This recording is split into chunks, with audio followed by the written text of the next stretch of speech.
The mansion stood like a king among buildings, tall, proud, silent, far too silent. Inside the master bedroom, white and gold luxury dripped from every corner like water from a faucet. Chisom sat on his bed staring at nothing. 30 years old, handsome, powerful, rich enough to buy 3 countries and still have change for expensive food. Yet sleep had rejected him like a bad loan application. He sighed deeply and checked the time. 12:29 in the morning. He froze. Here we go again. He did not even bother closing his eyes because he already knew what would happen. And right on time, at 12:30 in the morning, his eyes snapped open, wide, alert, like someone whispered a warning in his ear. Chisom groaned and fell back on the bed. "Ah, sleep, what did I do to you? Did I offend your ancestors?" Silence answered him as usual. The same silence that had answered him every single night for the past 5 years. 5 years. That was how long this nightmare had been going on. 5 years of staring at ceilings, counting tiles, watching numbers change on his digital clock, watching the night transform into day, watching life happen without him because he could not participate in the simple act of sleeping like a normal human being. He would think about other men his age, men who laid their heads down and just, like that, they were gone into sleep. How easy it looked, how impossible it felt for him. He would envy them. He would envy people on the street for their ability to rest. He would lie awake at 3 in the morning and wonder if he was the only person in the entire world suffering like this. The answer, he would later discover, was no, but in those dark hours, it certainly felt like it. 5 years ago, everything had been different. His parents were alive, the house was noisy. His mother would shout from the kitchen, "Chisom, if you do not come and eat now, I will give your food to the dog." His father would laugh loudly, "Let the boy rest, woman. He is running companies, not chasing goats." Chisom would roll his eyes. "Daddy, please, I am not chasing goats." "Good, because goats will defeat you." Laughter, warmth, life. The memories were like photographs now, vivid but untouchable. He could see his mother's face, could hear her voice calling his name with that particular intonation that only mothers have, could feel the way she would ruffle his hair even though he was a grown man running billionaire companies. She did not care, he was still her baby. She would always see him as her baby, and now she was gone. Then everything ended. A car accident, one phone call, one moment, gone. Just like that. The funeral had not even ended when war began. His uncle, his cousin, family turned to competitors overnight. "You are too young to run this empire. Your father promised me shares. You do not understand business like us." The words had hurt more than the actual legal battles. The betrayal came not from strangers but from blood. From people who had sat at his family's table, who had eaten his mother's food, who had laughed with his father. Chisom had looked at them calmly that day in the lawyer's office. "Try me," and they did. Court cases, boardroom fights, betrayal, backstabbing. At some point, even the family lawyer started sweating. But Chisom, he did not break. He fought, and he won every single time. He protected the empire, expanded it, multiplied it. By the time the dust settled, he had consolidated power in a way that made grown men nervous. But while he was winning outside, inside he was losing something quietly: sleep, peace, rest. The doctors said it was stress. The therapists said it was trauma. The spiritual leaders said it was a curse. Chisom said nothing. He just endured, night after night, the same relentless wakefulness, the same emptiness. He began to wonder if success had a price, and if that price was his sanity. Back to the present, Chisom got up and walked to the floor-to-ceiling window. The city lights glittered below like stars that came down to the city just to show off. He folded his arms. "People are sleeping peacefully, just like that," he muttered, as if sleep was free food being shared somewhere, and nobody invited him. He turned back into the room. His bed looked soft, inviting, expensive, useless. "I bought you for comfort, not decoration," he told the bed. The bed said nothing, because even the bed had given up on him. The bedroom was a masterpiece of wealth and emptiness combined. Everything was perfect, everything was beautiful, nothing was helpful. The white marble floors gleamed under the soft gold lighting. The walls were painted a soothing cream color that nobody found soothing. The furniture was imported from Italy. The curtains were from France. The bedding was Egyptian cotton with a thread count so high it had its own accountant. The walk-in closet was the size of most people's bedrooms. The ensuite bathroom had a jacuzzi, a steam shower, and heated marble floors. Everything a man could possibly want for comfort was here. And yet, as Chisom looked around his perfect room, all he could feel was how perfectly alone it was, how perfectly useless all of this was. Chisom had tried everything.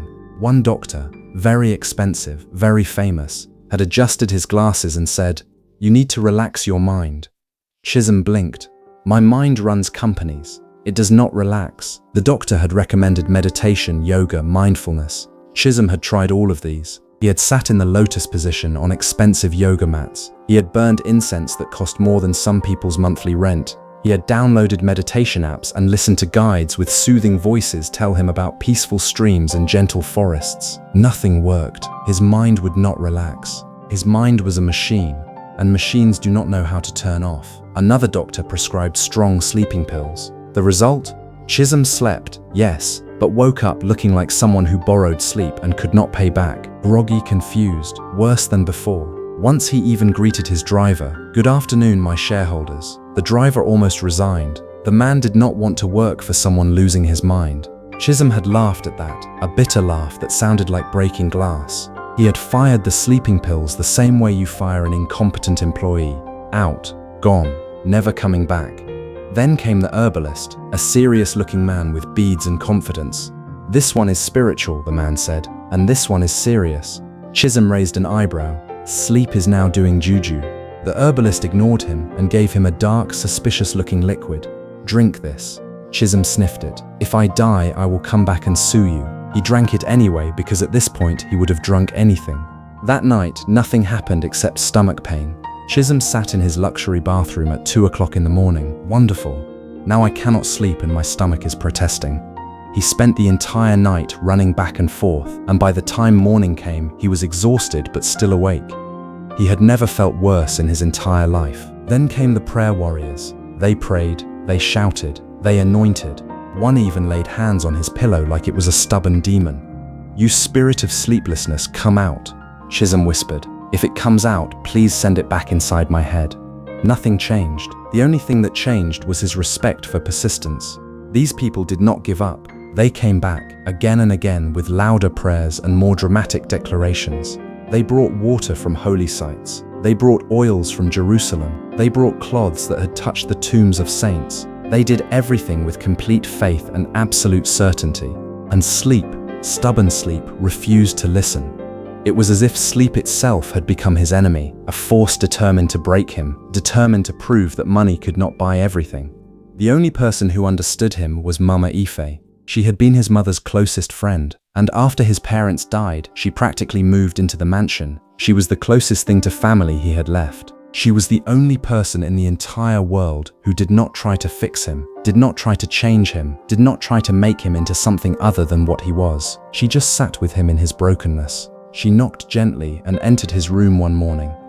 "Did you sleep?" Chisom looked at her. "Yes." She smiled, hope lighting up her face. Then he added, "In my dreams." Her smile disappeared. She walked closer, adjusting his pillow like he was still a little boy. "You need peace, not medicine." Chisom sighed. "Mama Ife, if peace was for sale, I would have bought the factory." She laughed softly. "My son, some things are not bought." He looked away from her knowing gaze, away from the compassion in her eyes. Then they should make it available for billionaires, at least. Later that day, Mama Ife stood outside the mansion holding her small travel bag. "I will go to the village for a few days," she announced.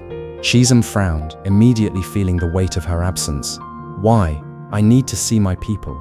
He nodded slowly, though he felt a tightness in his chest. "Do not stay too long," she smiled knowingly. "I will not." Then she added quietly, "Maybe I will bring something back for you." Chisom raised an eyebrow. "Food?" She shook her head. "Better," he scoffed lightly. "Unless you are bringing sleep inside your bag, I am not interested." Mama Ife just smiled, a mysterious, knowing smile that made him wonder what she was thinking. "Oh, I might bring something even better than sleep." Chisom waved her off. "Safe journey." As her car drove away, Chisom stood at the balcony watching, unaware that somewhere in a small village, a loud, dramatic, unstoppable girl named Zara was about to enter his life and scatter everything, unaware that his life was about to change in ways he could not have imagined. The village did not believe in silence. If a goat sneezed, 3 people would discuss it. If someone coughed, 5 elders would form a committee. It was the kind of place where privacy was a foreign concept and everybody knew everybody's business, usually more than they needed to. It was the kind of place where secrets could not survive, where whispers traveled faster than the speed of light, where gossip was the primary currency. So when Mama Ife arrived, the entire compound already knew before she stepped down from the car. Ife has come back from the land of money. See her skin, she is now shining like generator oil. Ife, welcome. How is Lagos? How is the mansion? Are you bringing us something? Mama Ife laughed, adjusting her wrapper. Una no go kill me with greeting. She walked into her friend's house. The air was heavy, not with luxury like Chisom's mansion, but with struggle. Simple wooden chairs, a small table, a tired ceiling fan that rotated like it was doing the owner a favor. It squeaked with every rotation, a sound that had become so familiar it was almost comforting. It was the sound of home, of struggle, of life lived without pretense. On the bed lay her friend, Zara's mother, weak but smiling. Ife, she said softly, her voice thin as paper. Mama Ife rushed to her.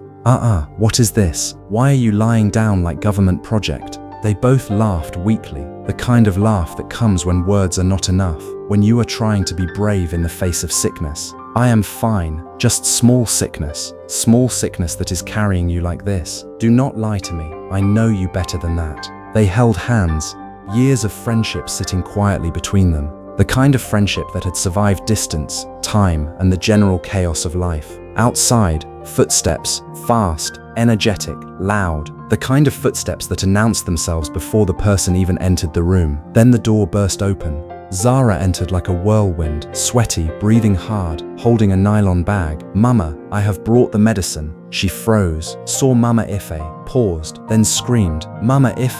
The nylon almost fell. She ran forward and hugged her dramatically. Ah, you have become fresh. Lagos is feeding you well. Your skin is glowing. Are you using expensive cream? Tell me, what is the secret? Mama Ife laughed loudly, the kind of laugh that filled the entire room and made the old fan rattle. And you have grown into full noise. Zara pulled back proudly. Yes, I graduated from Talking Academy with first class. Her mother shook her head, smiling despite her weakness. This girl. Zara dropped the medicine and sat down, then immediately started talking. Mama Ife, you will not believe my life. I have finished school, no job. I have sense, no connection. I have beauty, no sponsor. I am suffering with everything except money. Mama Ife burst into laughter. Your mouth will not kill you. One day your mouth will bring you luck. Zara placed her hand on her chest dramatically. I am suffering with talent. My talent is so big that poverty cannot contain it. Her mother coughed and laughed at the same time. Instead of helping me, you are doing stand-up comedy. You are turning my sickness into your comedy show. Zara pointed at her. Mama, laughter is medicine. I am saving hospital bills. I am your free doctor. Just by being here, I am healing you. Her mother shook her head, but there was love in it, pride even. This daughter of hers was impossible, but she was impossible in a way that made life more bearable. Even in poverty, even in sickness, Zara's presence was like sunshine in a dark room. Mama Ife watched her carefully, her energy, her heart, her light. Something in this girl's spirit was different. It was unbroken, unafraid, unapologetic. It was the kind of spirit that came from having nothing to lose because you had already lost everything that could be lost. Then she spoke. Zara, do you want to work? Zara froze. The room seemed to hold its breath. Work? Yes, in the city. Zara leaned forward, her entire body suddenly alert. What kind of work? Legal work or do not ask questions work? Mama Ife slapped her arm lightly. Do not be stupid, the kind that will help your mother. Zara grinned. I am listening. In a big house, as a maid. Silence. For the first time since she entered, Zara was quiet. Her eyes shifted to her mother, then back to Mama Ife. She was processing, calculating, deciding. Will they pay? Yes. Good money? Yes. Zara stood up immediately. I accept. She did not hesitate. She did not think. She just knew. This was her chance. This was her moment. Her mother blinked. Just like that? Zara turned to her. Mama, at this point, if they say I should wash lion, I will price it first before refusing. I will negotiate with the lion. We will reach an agreement. Mama Ife laughed so hard she held her stomach. This girl was exactly what she needed. This girl was exactly what Chisom needed, though neither of them knew it yet. The next morning, the sun had barely risen, but Zara was already dressed, bag packed, energy at full volume. Her younger brother stood beside her, half asleep, still confused by why his sister was leaving so early. "Take care of Mama," she told him seriously. She was not playing now. She was a woman on a mission. The boy nodded, understanding the weight of this responsibility. "I will, but who will disturb the house when you go?" Zara gasped. "You are calling me disturbance. I am entertainment, I am light, I am the reason this house is not completely sad." She hugged her mother tightly, holding on a little longer than usual. "I will send money, I will come back. One day I will carry all of you to the city." Her mother smiled weakly, trying to be strong for her daughter. "My daughter, just be careful." Zara winked. "Careful is my middle name," Mama Ife whispered. "Your middle name is Trouble." And it was true, trouble, in the best possible way. The kind of trouble that brought change. When the car entered Chisom's estate, Zara's mouth opened and refused to close. Wait, wait, wait. She pointed at the mansion. "Is this house or airport? This is not a house, this is a palace. Is this where human beings live?" Mama Ife chuckled. "This is where you will work." Zara clutched her chest. "If I faint, please pour water on me. Not too much. Water is expensive." She was not even joking. She had just come from a place where water was collected from wells, where electricity came maybe 3 hours a day, and now she was standing in front of a mansion that made her head spin. As they entered, the maids gathered, eyes sharp, ears ready, judgment activated. They had seen many maids come and go. They had a system, a hierarchy, a way of doing things. One whispered, "This one looks like she talks too much." Another replied, "She will talk herself out of this job." Within a week, maximum. Zara heard them. Of course she did. She turned slowly, smiled brightly. "Do not worry, I talk, but I also work, so you people will not miss me." One maid almost bit her tongue. The casualness with which Zara dismissed them was impressive. The confidence was shocking. Mama Ife knocked on the study door. "Come in," they answered. Chisom sat behind his desk, calm, composed, intimidating. He looked up from his laptop, his dark eyes sharp and intelligent. He was in the middle of reviewing contracts, probably contracts worth more than most people's entire net worth. Zara saw him and froze for half a second. Handsome. Then her brain resumed working. "Good afternoon, sir," she said loudly. Too loudly. The sound echoed slightly. Chisom nodded slightly, his expression unreadable. Mama Ife spoke.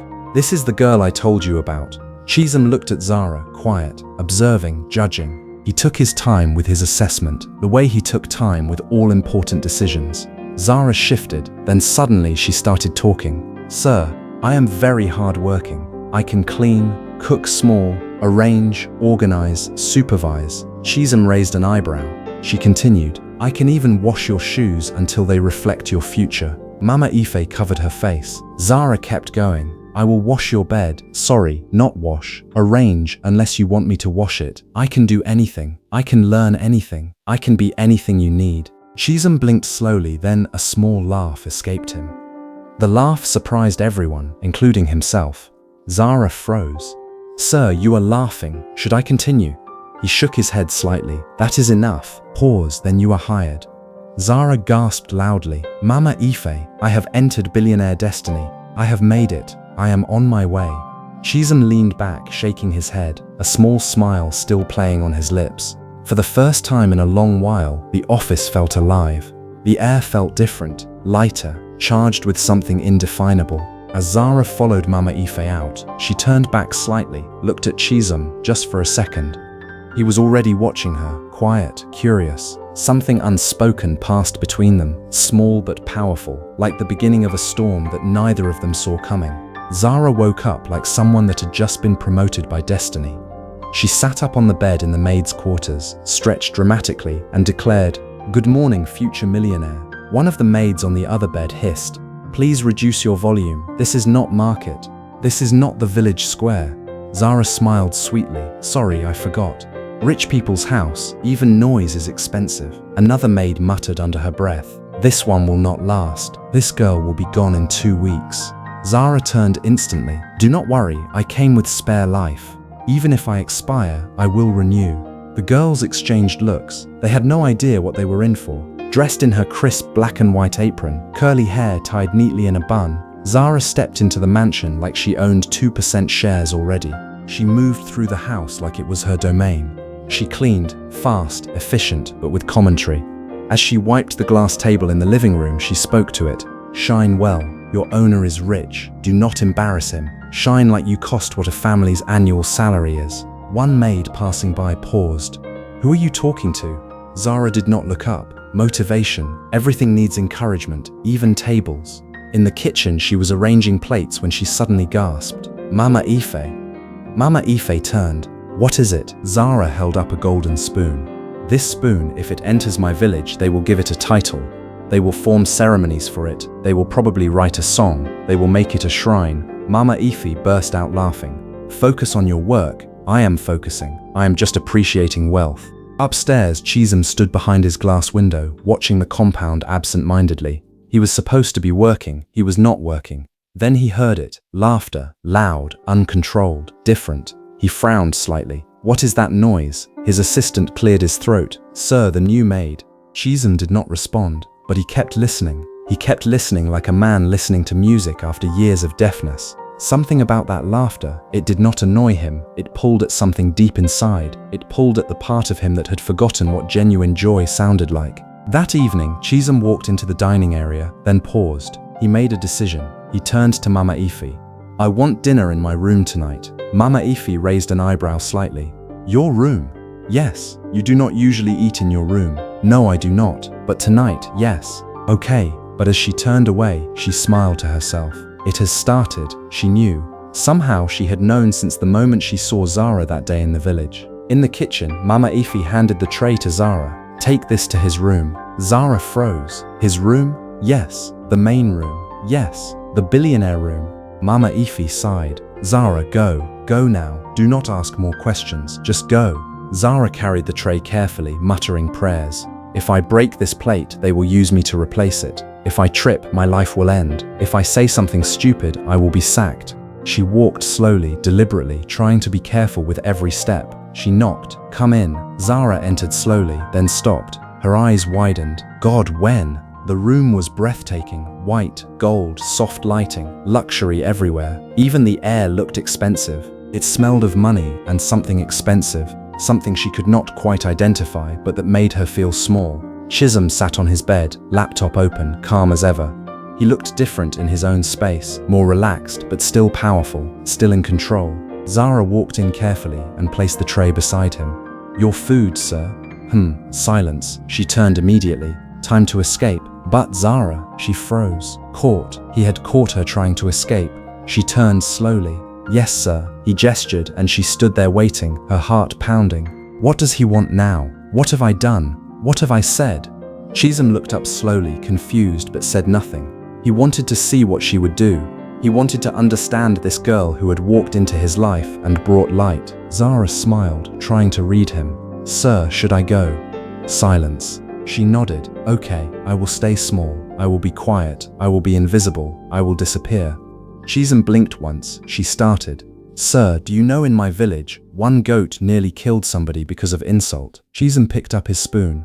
No, he was interested. This was unprecedented. He wanted to hear her story. "Hey, it happened." She leaned forward dramatically, her whole body becoming part of the narrative. "This goat, very wicked goat, somebody insulted its mother." Chisom paused mid-bite. "Goat has mother?" Zara gasped. "Sir, every goat has a mother. How will it be born? Do goats not have mothers where you come from? Does wealth make you forget about goat mothers?" Chisom almost smiled. She continued, acting everything out like she was performing on stage. She became the goat. She became the woman. She became the entire village. The goat looked at her like this. She widened her eyes ridiculously, exaggerating every movement, making herself look insane. Chisom lowered his spoon slightly. "Then what?" Zara lit up. "Ah, you are interested." She stood up halfway, acting the scene with her entire body. The goat started chasing her. The woman ran. Her wrapper fell. The whole village gathered. People were laughing. The woman was screaming. The goat was angry. It was chaos. It was madness. Chisom's shoulders shook slightly, and then a soft laugh escaped him. Zara froze dramatically. She pointed at him. "You laughed." He cleared his throat quickly. "I did not." "You did. I heard it. Should I continue?" He shook his head slightly. "No, just sit." She sat down on the edge of the sofa, grinning like she just signed a contract with destiny. She talked and talked and talked. Stories, jokes, village drama, observations about his house, observations about the other maids, observations about how expensive everything was. Her voice filled the room, warm, alive, different from anything he had experienced in years. Chisom ate quietly, but his mind was not on the food. It was on her energy, her light, her freedom, something he had not felt in years, something he thought he had lost forever. As she spoke, he found himself thinking about sleep, not about how much he wanted it, but about how he was feeling right now in this moment. And right now in this moment, with her sitting on his sofa, talking about ridiculous things that made no sense but somehow made complete sense, he felt something close to peace. He felt something close to normal. He felt something close to alive. Then slowly, her voice began to fade. Her words slowed. Her hand that had been gesturing dramatically dropped to her lap. Her body relaxed, her head tilted, and suddenly silence. Chisom looked up. Zara had fallen asleep on his sofa, just like that. Mouth slightly open, peaceful, unbothered. She had talked herself to sleep. She had worn herself out with stories, and suddenly exhaustion had claimed her. Chisom stared at her, unbelievable. He stood up slowly, walked to her. For a moment, he just looked, really looked at this girl who had walked into his life like a hurricane and somehow brought calm. She was not beautiful in the traditional sense. She was beautiful in the sense that mattered. She was beautiful because she was real. She was beautiful because she did not try to be anything other than what she was. Then he picked up a blanket, covered her gently, careful, soft, like she might break. He adjusted it so that it covered her shoulders, so that it kept her warm. He stepped back, still watching her. Something in his chest softened. Something that had been hard for 5 years began to crack open. Something began to melt. Chisom returned to his bed, laid down, stared at the ceiling. The room was quiet, only the sound of her soft breathing. He thought about the last 5 years. He thought about all the nights he had spent awake, all the treatments, all the doctors, all the desperate attempts to reclaim something as basic as sleep. He thought about what it felt like to be broken, to be unable to do something that everyone else seemed to do so easily. Then he closed his eyes, and for the first time in 5 years, no fear, no tension, no 12:30 wake-up call. Minutes passed, then sleep came. Deep, heavy, peaceful, like a long-lost friend finally found its way back home. On the sofa, Zara slept peacefully, without knowing what she had done. On the bed, Chisom slept deeply, without knowing how. But somewhere in that quiet, beautiful, gold and white room, something had changed. Not just sleep, not just peace, but destiny itself had shifted. Morning came gently. Soft sunlight slipped through the tall glass windows, dancing across the white and gold bedroom like it paid rent. Everything looked calm, peaceful, too peaceful. Zara was the first to wake up. She stretched lazily, her body feeling rested in a way it had not felt in weeks. Ah, this sleep, eh? She froze. Her eyes widened slowly. She looked around. Gold, white, luxury. She sat up slowly. Then her brain reset. Wait. She looked down. Soft, creamy sofa. She was still on the sofa. She had not dreamed this. This was real. This had actually happened. Then she turned and saw him. Chisom sleeping on his bed, peacefully, like a baby that just drank expensive milk. His face was relaxed in sleep, all the tension that usually characterized his features gone. He looked younger, less burdened, more human. He looked like a man at peace. Zara's mouth dropped open. I am finished. She stood up quietly, hands on her head. God, how did I sleep in Billionaire's bedroom? Is this how people disappear? Is this how I will disappear? She tiptoed, stopped, turned back to look at him again. Still sleeping, calm, breathing evenly, completely unaware of her internal panic. Zara whispered dramatically, "Sir, if this is a dream, please wake up before they sack me." No response. She clutched her chest. I cannot die like this. My village people will laugh at me. She carried her slippers in her hand, walking on her toes like a thief in a movie. Each step careful, slow, suspicious. She reached the door, paused, turned the handle gently. Click. She froze, looked back. Chisom did not move. She exhaled slowly, opened the door, and slipped out. Then immediately she ran. She ran like her life depended on it. Zara burst into the maid's quarters like she just escaped prison. One maid sat up. Why are you running like electricity just came back? Zara placed her hand on her chest, breathing hard. I almost died. Another maid frowned. What happened? Zara leaned closer and whispered loudly, I slept in his room. Silence. Then, all the maids sat up, their eyes opened, their jaws dropped. What do you mean you slept in his room? Are you mad? Do you want to be sacked before breakfast? Zara covered her face. I do not know how it happened. I was talking to him and I just fell asleep. Meanwhile, Chisom was still asleep, peaceful, undisturbed. For the first time in 5 years, morning came without fear. No sudden waking, no panic, no emptiness, just rest, just the simple, extraordinary gift of sleep. Chisom opened his eyes slowly. He blinked, sat up, looked around, confused. Morning. He checked the time, then froze. Wait. He ran his hand through his hair. I slept. He stood up quickly, walked around the room. Nothing broken, nothing strange. He felt rested in a way he had not felt in years. His mind was clear, his body felt light, his heart felt less heavy. He stood up and stretched, and the movement felt good, natural, normal. The kind of normal he had thought was lost forever. Then his eyes landed on the sofa, empty, and it clicked. Zara. He sat down slowly on the bed, thinking, processing. Last night, her voice, her laughter, her presence. Then sleep, deep, peaceful sleep. The kind of sleep he had been chasing like a madman for 5 years. And it had come not from a prescription, not from a treatment, but from her. From her presence, from her voice, from her. Chisom stood up again, sharp, focused. It is her. She did something. She healed something. She fixed something. It is her. Zara was trying to blend into the kitchen like nothing happened, but her face, guilty, very guilty. She kept looking over her shoulder. She kept waiting for him to appear.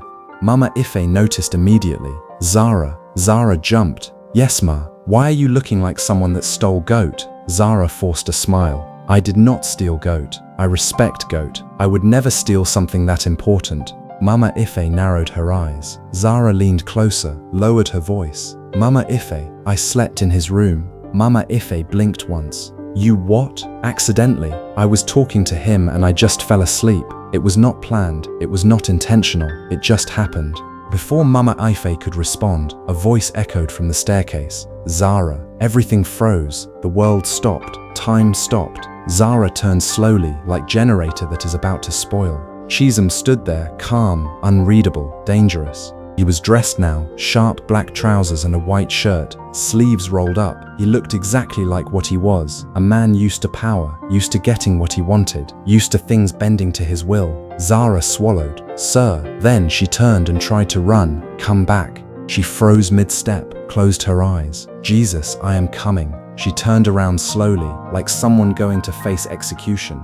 Zara walked back slowly, head down, hands together like she was about to beg for her life. Sir, I am sorry. It was not intentional. Sleep just came and I did not invite it. I will not do it again. I respect your bed. I respect your room. I respect your sleep. I respect your privacy. I respect everything about you. Chisom. She stopped, looked up slowly. Yes, sir. Serve my breakfast in my room. Silence, complete silence. Even the spoons in the kitchen paused. Even gravity seemed to pause.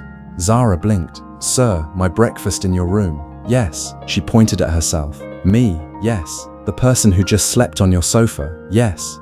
Zara looked around, confused, suspicious. Sir, are you sure nothing is wrong with you? Maybe you need to go to the hospital. Maybe something is wrong with your brain. Mama Ife coughed to hide her laughter. Chisom's lips twitched slightly. Just do as I said. Chisom turned to all the maids, his voice calm but firm, the kind of voice that could not be disobeyed. From today, no one serves me food except Zara. Gasps filled the room. Shock, jealousy, confusion. One maid whispered, "Ha, it has happened." Another muttered, "This girl used something." What did she use? What juju did she use to make the billionaire make such a decision? Zara stood there, still confused, still shocked, still trying to understand her life and what was happening to it. Everything was moving too fast. The maids were already gathered like early morning news reporters. Did you hear what he said? Only Zara will serve him food. Huh? This is no longer maid work. This is promotion with benefits. This is destiny. This girl came and changed everything. Nodzi whispered, trying not to laugh. Maybe she will soon collect staff of office. Maybe she will soon have a title. Another maid hissed. Do not joke. This thing is serious. This girl came yesterday, and she is already taking over. She is moving too fast. What kind of power does she have? In the kitchen, Zara stood in front of the breakfast tray like it was an exam she did not study for, like it was a test that would determine her entire future. Bread, eggs, tea, everything arranged perfectly. She folded her arms. So, now they do VIP service now. What have I done? Am I cursed or blessed?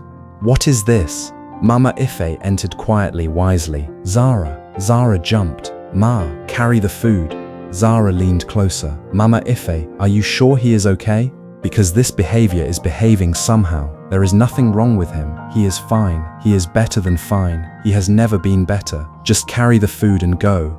But before Zara could protest, Mama Ife turned away, and that knowing smile was still on her face. A smile that said she understood something that Zara did not. A smile that said this was exactly what was supposed to happen.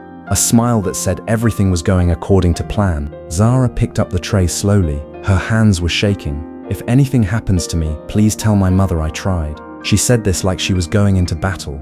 She walked through the long, polished hallway, each step echoing like drum beats. Do not fall. Do not say anything stupid. Do not do anything stupid. Just walk. Just breathe. She reached his door, paused, took a deep breath, knocked. Come in. Her heart jumped. She entered the same room. White, gold, calm, dangerous for her destiny. Chisom sat on the bed, already awake, looking like a man that had slept for the first time in forever, which he had. And it showed. His face looked refreshed. His eyes were bright. He looked alive in a way that seemed almost unfair to the rest of the world. Zara walked in carefully and placed the tray. Your breakfast, sir. Silence. She turned immediately. Time to escape. But Zara, she froze, caught again, closed her eyes briefly. Yes, sir. She turned slowly. Chisom looked at her, calm, observing, reading her like a book he wanted to understand completely. Then he said, so, no story today. Zara blinked. Story? Yes. Yesterday you talked like radio station. Today you were quiet. Zara straightened instantly. Ah, sir, that one was mistake. I have corrected my behavior. I am now a silent maid. I am going to be seen and not heard. I am going to blend into the walls. I will be like a ghost. He leaned back slightly.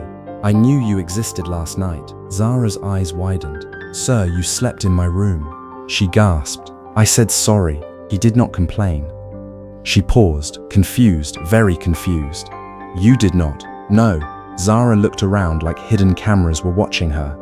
This is suspicious. This is very suspicious. This does not make sense. Why would a man allow a maid to sleep on his sofa and then ask for more stories? Chisom gestured. Sit. Zara jumped back. Sit where? He pointed at the chair. Zara placed her hand on her chest. Sir, I am just a maid. Oh, if I sit here, my ancestors will faint. They will think I have forgotten my place. Chisom almost smiled. Sit. She slowly sat down like someone entering a dangerous contract. Back straight, eyes alert, ready to run. Chisom started eating. Zara watched him, then looked at the food, then back at him. Sir, are you sure this food is not poisoned? He paused mid-bite. Why would it be poisoned? Zara shrugged. Because my life is moving too fast. Something must be wrong. Something must be terribly wrong. When life moves this fast, there is always poison somewhere. Chisom chuckled quietly. Eat. I made this breakfast. No, Mama Ife made it. Then it is not poisoned. She only poisons slowly. She is traditional like that. She has values. Chisom laughed openly at that. As they ate, something shifted. The silence was not awkward anymore.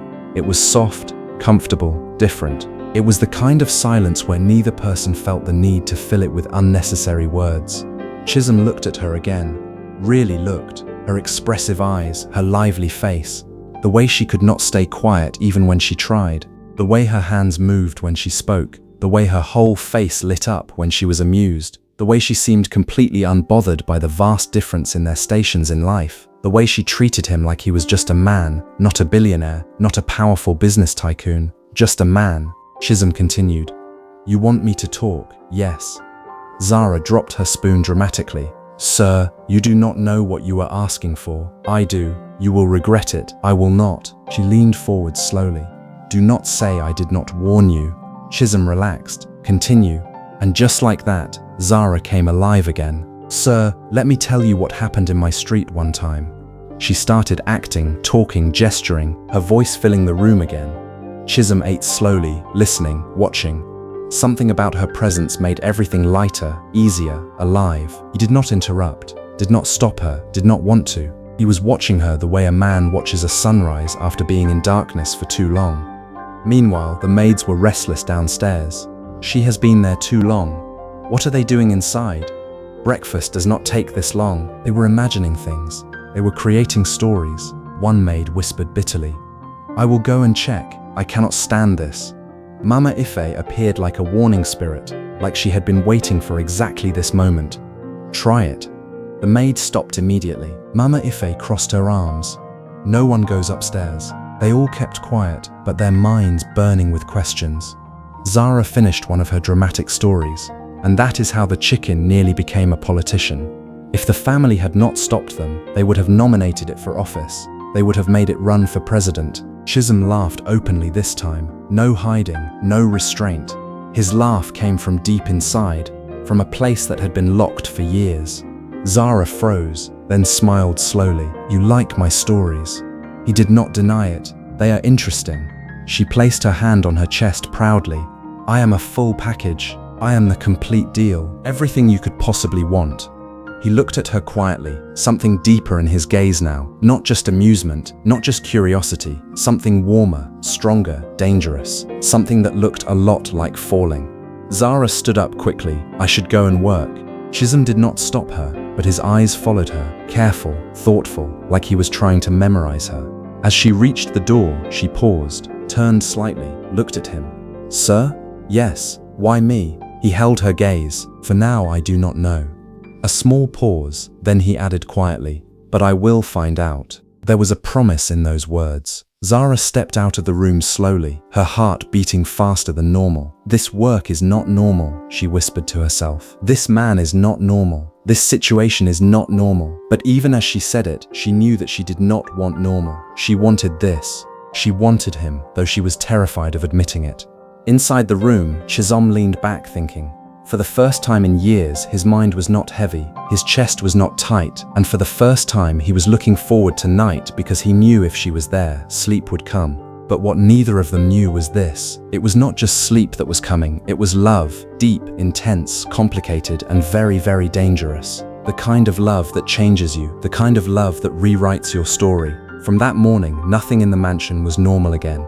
Before, Chisom used to dread night. The nights were his enemy. They stretched on endlessly. They tortured him with wakefulness. Now he was waiting for it, waiting for dinner, waiting for stories, waiting for her, waiting for the moment when she would appear in his room and bring light. His entire existence began to revolve around the moments when Zara would appear. He would feel his heart speed up when he heard her footsteps in the hallway. He would feel his entire body relax when she walked through the door. Even his schedule began to change. Meetings ended faster. Calls became shorter. His business partners noticed. One confused business partner asked on the phone, Sir, are you okay? You sound happy. Chisom paused. Is that a problem? The man panicked. No, sir. Happiness is good, very good. Please continue. That evening, she walked into his room again with dinner. Sir, today's story is premium. I even practiced it in the kitchen. Chisom looked up. You practiced? Yes, I do not deliver low-quality stories. I have standards. I am a professional storyteller. Even though I am a maid by day, I am an artist by night. He leaned back slightly. Proceed. She placed the tray, sat comfortably like she owned shares now, like she belonged here, like this was her room too, and began. Sir, one time my neighbor wanted to impress a girl. Chisom already knew this would be chaotic, and he was right. As Zara acted the entire story, voices, expressions, even background sound effects, Chisom laughed. Not small laughter, not hidden laughter, full, free, uncontrolled. The kind of laugh that comes from the belly. The kind of laugh that comes from happiness. At one point he held his stomach. Stop, this is too much. I cannot breathe. Zara clapped excitedly. I knew it. This story has never failed. She stood up, bowing dramatically. Thank you. Tickets are sold out. But we can arrange for a second showing. Limited time engagement. Chisom shook his head smiling. You are unbelievable. Zara pointed proudly. I am limited edition. This is not just any maid. This is premium service. Days passed, and something inside Chisom changed completely. He started noticing things, small things. The way Zara laughed without fear, the way she spoke without calculation, the way she brought life into a house that had forgotten how to breathe.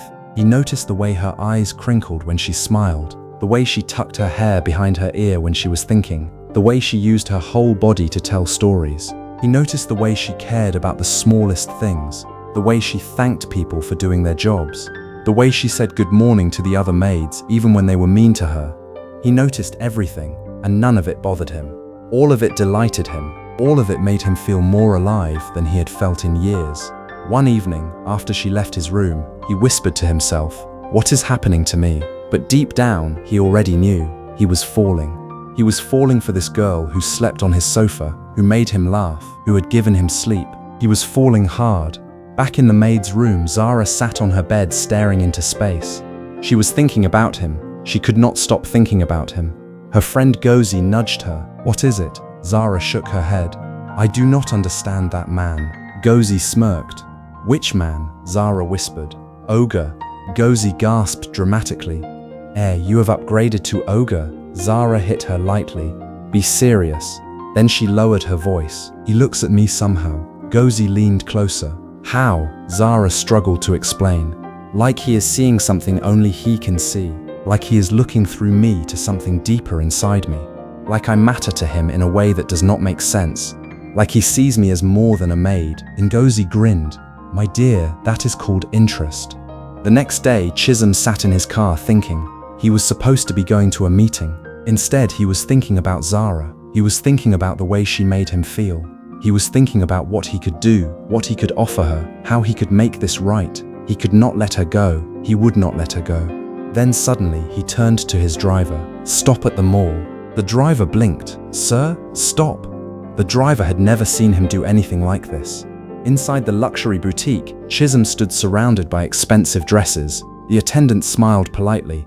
"Sir, what are you looking for?" He paused, then said simply, "Something beautiful." "For who, sir?" He did not hesitate. "For someone important. She is very important. She is the most important thing that has happened to me in a long time." Minutes later, he held it, a creamy, elegant dress, soft, classy, stunning. The kind of dress that made a statement without screaming. Just like her, he thought, then caught himself. It was perfect. It was her. Wrap it. Back at the mansion, Chisom walked into the living room.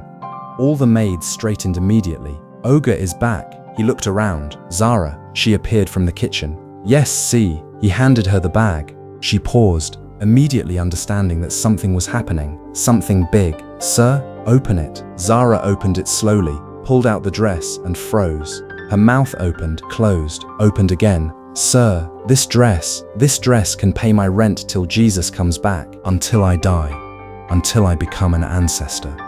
The maids gasped.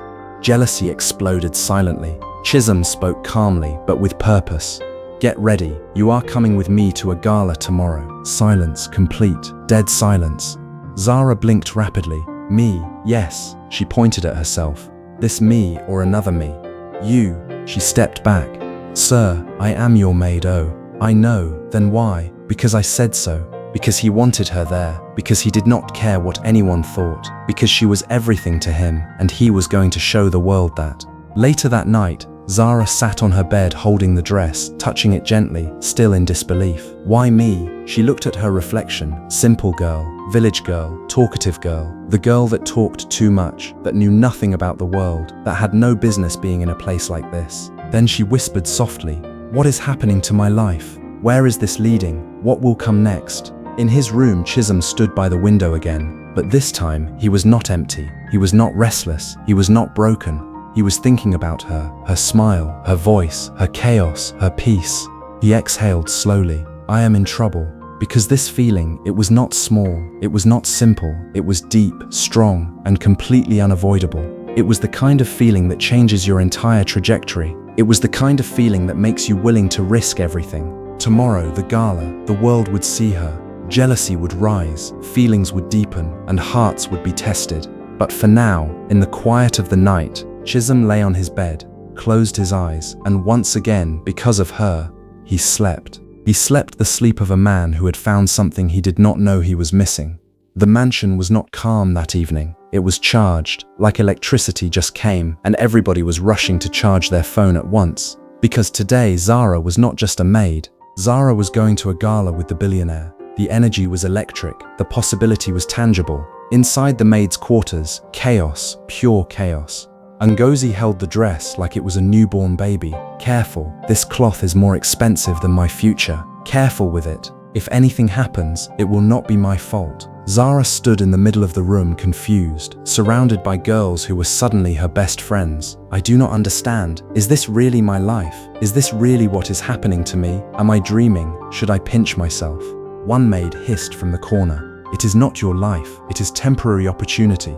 Zara turned, smiled sweetly. Do not worry. Even temporary things can change permanent destiny. They helped her dress up. The creamy gown flowed perfectly on her body, soft, elegant, royal. Her curly hair was styled neatly, still in a bun, but now refined, elegant, sophisticated. Light makeup, simple jewelry, nothing too loud, but everything perfect. When she looked in the mirror, she froze. Who is this? Ngozi placed her hands on her shoulders. That is the girl that is about to scatter rich people's peace.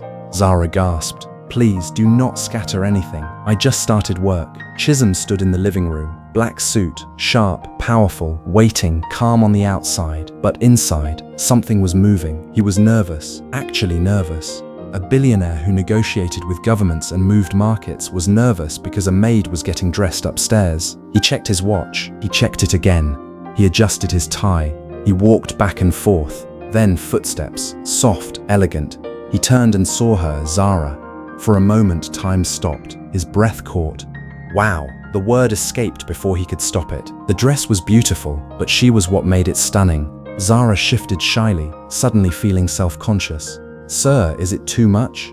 He shook his head slowly. It is not enough. She blinked. Eh? You look. He paused, searching for words, searching for a way to explain what he was feeling. Dangerous. Zara's eyes widened. Dangerous? I knew it. This dress is not safe. It might start a war. It might cause accidents. Chisom laughed softly. No, not that kind of dangerous. She blinked, waiting for explanation. The kind of dangerous that makes a man forget his own name, he almost said. But instead he just looked at her, and his look said everything that words could not. Mama Ife appeared behind them, smiling like she just won a lottery. She had been waiting for this moment. My children, go before I start crying. Zara whispered. Why are you calling us children? This is suspicious. But Mama Ife just waved them away, her smile knowing, her heart full. She knew. The car pulled up to the grand gala venue. Lights, luxury, rich people everywhere. Cars that looked like they did not greet potholes. The kind of place where wealth was on display, where status was everything, where connections determined your worth. Zara held her breath. Sir? Yes? If I embarrass you, please pretend you do not know me. Chisom glanced at her. Too late. He stepped out, walked to her side, opened the door, held out his hand. Zara stared at it. This hand is official? Take it. She placed her hand in his, softly, carefully, and together they stepped into the night. The moment they entered, heads turned, eyes widened, whispers spread like wildfire. Is that Chisom?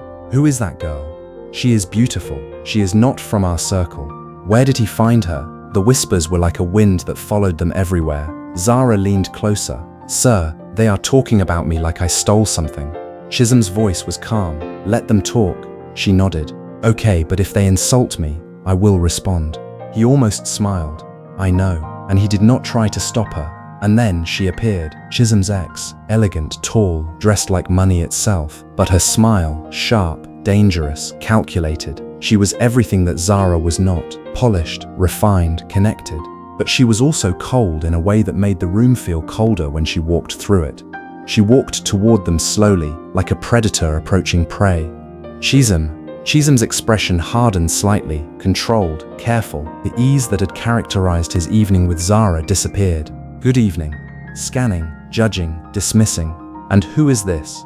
Before Chisom could speak, Zara stepped forward, smiling brightly. Good evening, Ma.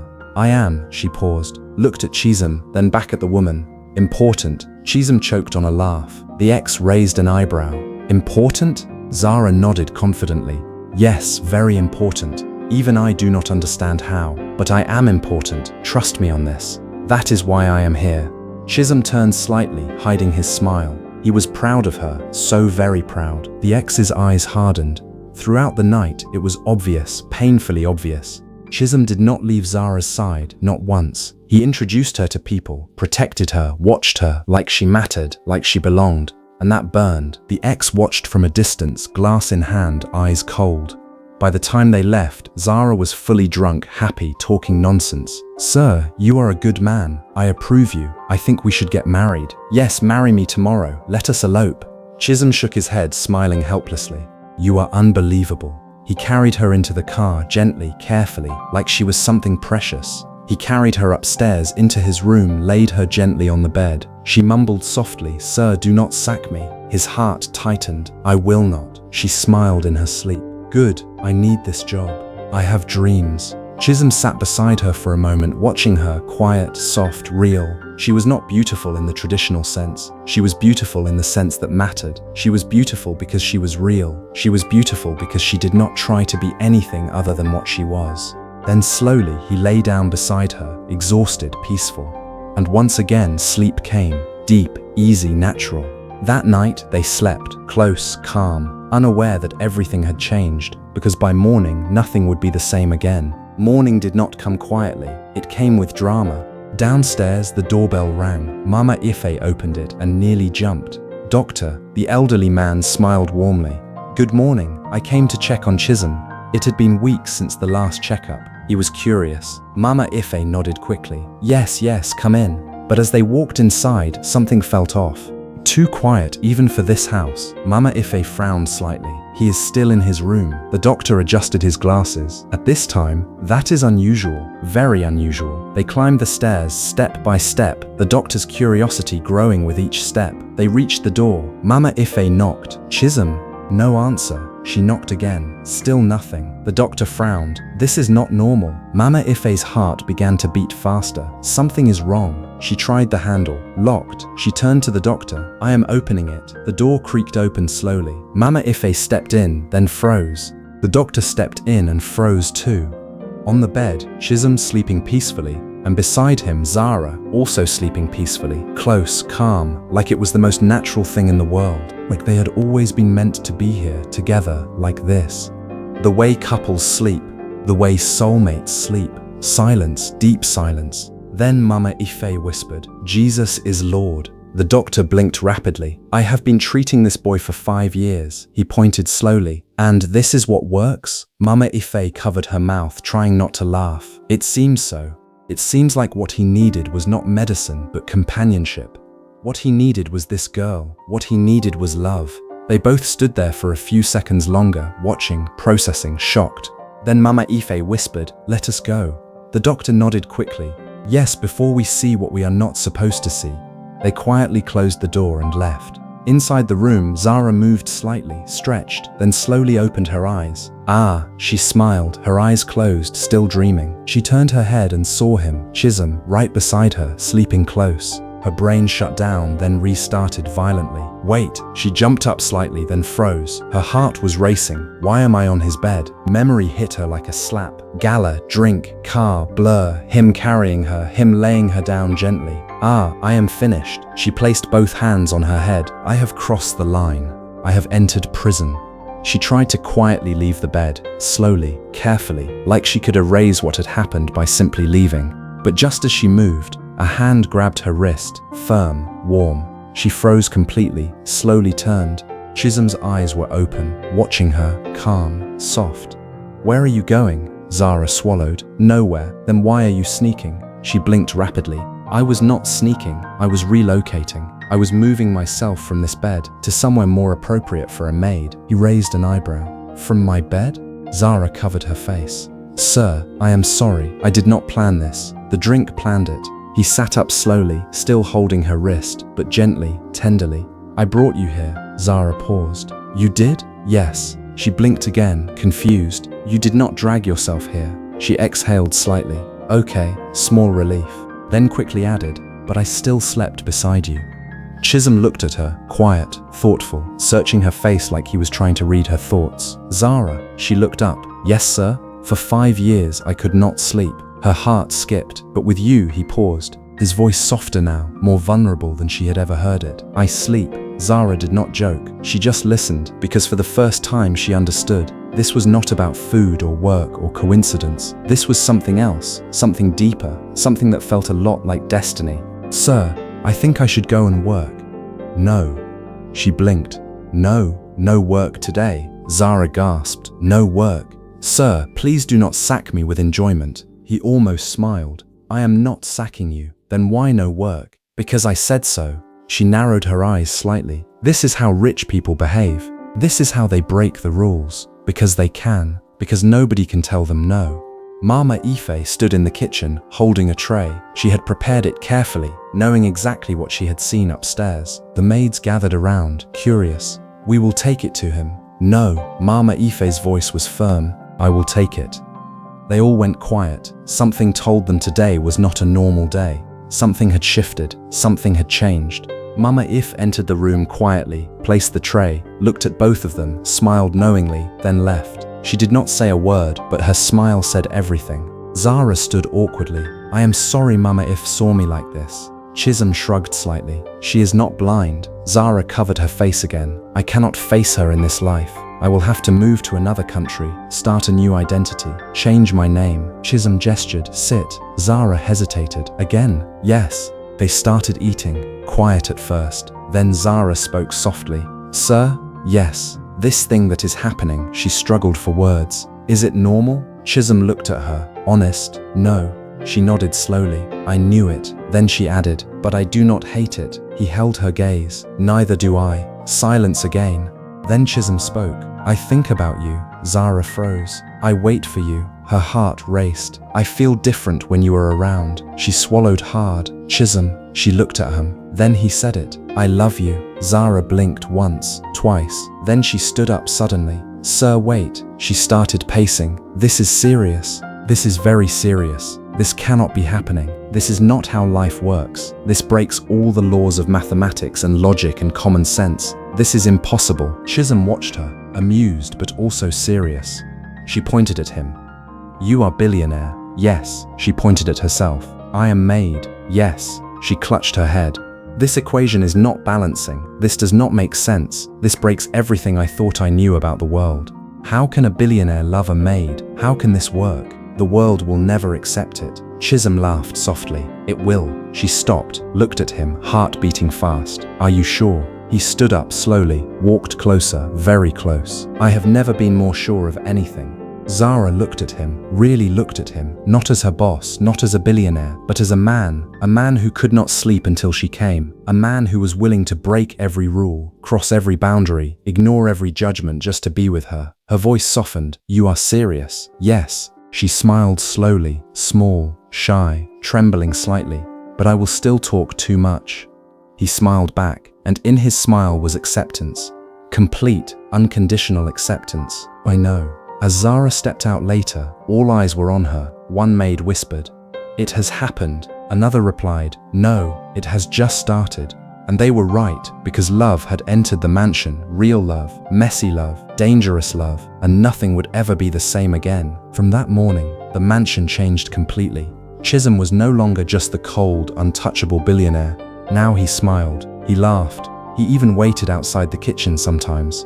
Yes, the same man that owned companies, jets, and half the city was standing near pots of stew, just to catch a glimpse of Zara, just to hear her voice, just to be near her. And then the ex returned, uninvited, unsmiling, dangerous. She walked into the mansion like she owned part of the air. Chisom, his expression hardened slightly. What do you want? Her eyes shifted to Zara, standing there calm, unshaken. She was making tea, she was doing her job, she was unbothered. She is not your level, Zara responded immediately.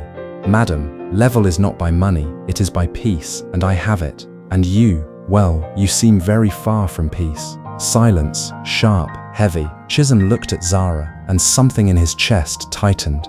Pride, pure pride. He was proud of her. That night, Chisom stood in front of everyone, staff, silence, complete silence, every eye on him.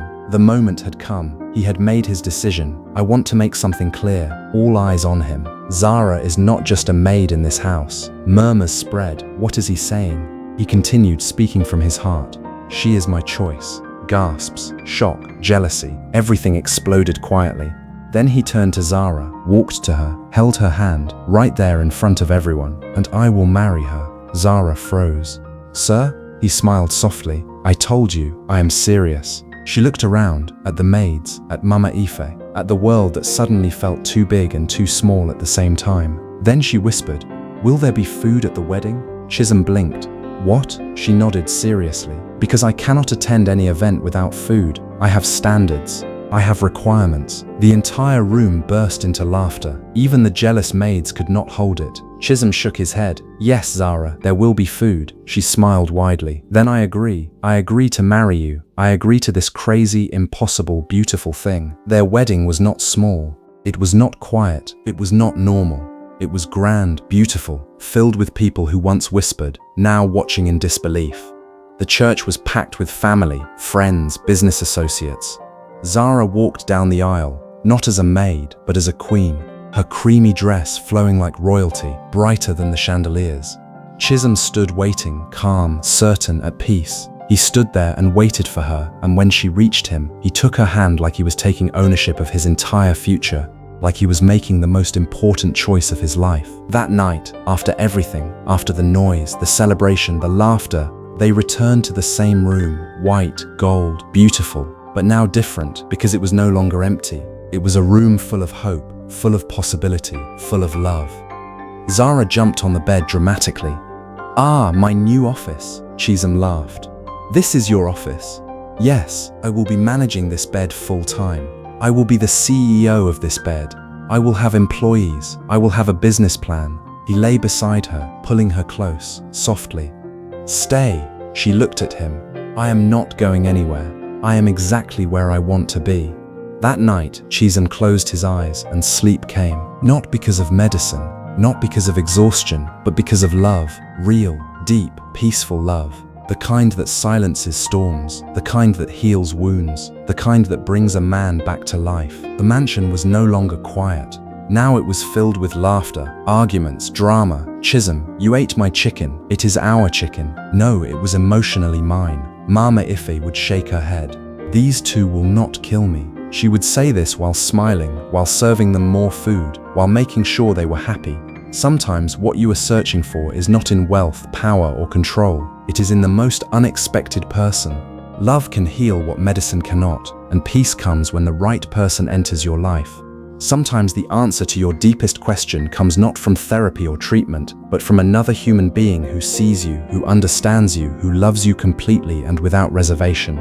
Sometimes the greatest gift is simply being seen, being known, being loved. As weeks turned into months, Zara and Chisom built a life together. She still did some household work because she wanted to, because she loved the work, because it gave her purpose. But now she was also the mistress of the house, the keeper of Chisom's peace, the reason he could sleep, the reason he could dream, the reason he could live. They traveled, they laughed, they fought, they made up, they lived like people who had been given a second chance and had no intention of wasting it. They went to the village to visit her mother, and Chisom stood in that small room with the squeaky ceiling fan, and he understood what Zara was made of. He understood where her strength came from. He understood why she was so unafraid of the world. Her mother looked at him with tears in her eyes. "You brought my daughter back to me. You gave her a life." He held her hand. "She gave me my life. She gave me sleep. She gave me peace. She gave me everything."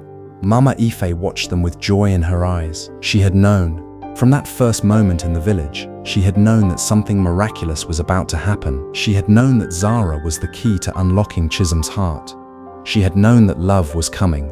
And she had been right. She had been completely and absolutely right. Thank you so much for watching this story all the way to the end. If you loved this story and you want me to continue with another story like this, please drop a comment down below right now saying that you loved it.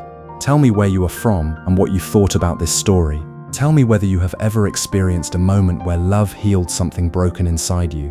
Tell me whether you have ever been the kind of person who brought light to someone's darkness. Tell me whether you believe that sometimes the greatest moments of our lives come from the most unexpected places. Also, do not forget to subscribe to this channel and turn on the notification bell so you will be the very first to know once the next story is uploaded. Like this video, share it with someone you love, share it with someone who needs to hear this story. Share it with someone who might understand that sometimes the greatest gifts in life have nothing to do with money and everything to do with presence, peace, and unconditional love. Thank you once again for watching, and I cannot wait to see you in the next story. Your support means everything. Your comments mean everything. Your shares mean everything. You are the reason I keep telling stories like this. You are the reason I believe that stories matter, that connection matters, that love matters.